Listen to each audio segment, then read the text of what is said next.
রেস্টুরেন্টে স্বাদ অনুযায়ী আপনিও কি বাসায় থাই স্যুপ রান্না করে খেতে চান? তাহলে এই রেসিপিটা আপনার জন্য একদম পারফেক্ট। কিভাবে করে আমরা রেস্টুরেন্টে থাই স্যুপ রান্না করে থাকি আজ আপনাদেরকে সবকিছু দেখানোর চেষ্টা করব। ভিডিওটা আপনারা শেষ পর্যন্ত দেখার চেষ্টা করবেন। ফার্স্টে একটা প্লেটের ভিতরে এখানে থাই পাতা, থাই আদা, থাই লেবু পাতা নিয়ে নিলাম। এখন একদম পাতলা পাতলা করে মাশরুমগুলো কেটে নিচ্ছি। তারপরে একটা প্লেটের ভিতরে মাশরুম আর জুলিয়ান চিকেনটা একসাথে করে নিয়েছি। অবশ্যই আপনারা চিকেনটা একদম জুলিয়ান করে কেটে নেবেন। এখন একটা প্লেটের ভিতরে এখানে 7টা মুরগির ডিম নিয়ে নিলাম। মুরগির ডিমের থেকে কুসুমটা আমি আলাদা করে নিব, সাদা অংশটা রেখে কুসুমটা আলাদা করে নিব। আপনারা সবসময় চেষ্টা করবেন থাই স্যুপ রান্নার জন্য কুসুমটা আলাদা করে নেওয়ার জন্য। আপনারা যদি এখানে 80 ডিমের কুসুমটা ব্যবহার করেন তাহলে স্যুপের কালারটা আরো বেশি সুন্দর আসবে। এখন আমি অল্প একটু কর্নফ্লাওয়ার দিয়ে কুসুমটা ভালো করে মিক্স করে নিয়েছি।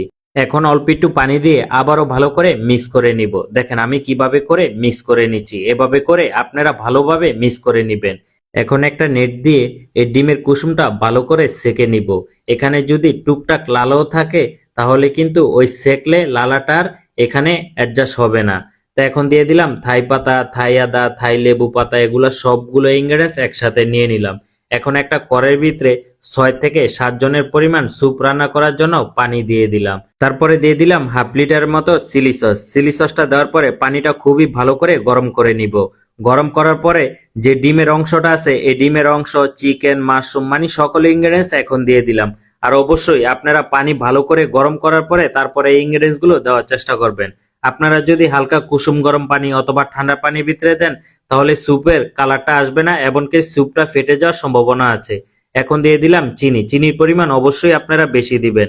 তারপরে দিয়ে দিলাম লবণ। লবণটা আমার এখানে 1.5 টেবিল চামচের মতো দিয়েছি। তারপরে দিয়ে দিলাম হাফ টেবিল চামচের মতো হোয়াইট পেপার। এখন 1.5 টেবিল চামচের মতো চিকেন পাউডার দিয়ে দিলাম। আমি কিন্তু এখানে 4 থেকে 5 টেবিল চামচের মতো চিনি ব্যবহার করেছি। আর চিনিটা অবশ্যই আপনারা বেশি দেওয়ার চেষ্টা করবেন। তারপরে দিয়ে দিলাম কর্নফ্লাওয়ার। কর্নফ্লাওয়ারটা একবারে বেশি করে দিবেন না, অবশ্যই আপনারা অল্প অল্প করে কর্নফ্লাওয়ারটা দেওয়ার চেষ্টা করবেন। স্যুপটা খুবই সুন্দর করে আপনারা ঠিক করে নিবেন এভাবে করে দিয়ে। আপনারা যদি একবারে বেশি করে দিতে চান তাহলে কিন্তু স্যুপটা বেশি ঠিক হয়ে গেলে খেতে ভালো লাগবে না, স্যুপটা দেখতেও ভালো দেখা যাবে না। তো সবসময় আপনারা চেষ্টা করবেন কর্নফ্লাওয়ার যখনই দিবেন একদম অল্প অল্প করে দেওয়ার চেষ্টা করবেন। এখন বড় সাইজের 2টা লেবুর রস চিপে তারপরে এখানে লেবুর রসটা দিয়ে দিলাম। আর অবশ্যই থাই স্যুপে আপনারা লেবুর রসটা দেওয়ার চেষ্টা করবেন। তারপরে লাস্টে রসুন কিমা দিয়ে দিলাম। রসুনটা হালকা একটু আগের থেকেই তেলে ফ্রাই করে নিয়েছিলাম। আপনারা চাইলে এখানে কাঁচামরিচটাও দিতে পারেন। এখন আমি উপরে দিয়ে ধনিয়া পাতা দিয়ে দিলাম। তারপরে দিয়ে দিলাম মাশরুম।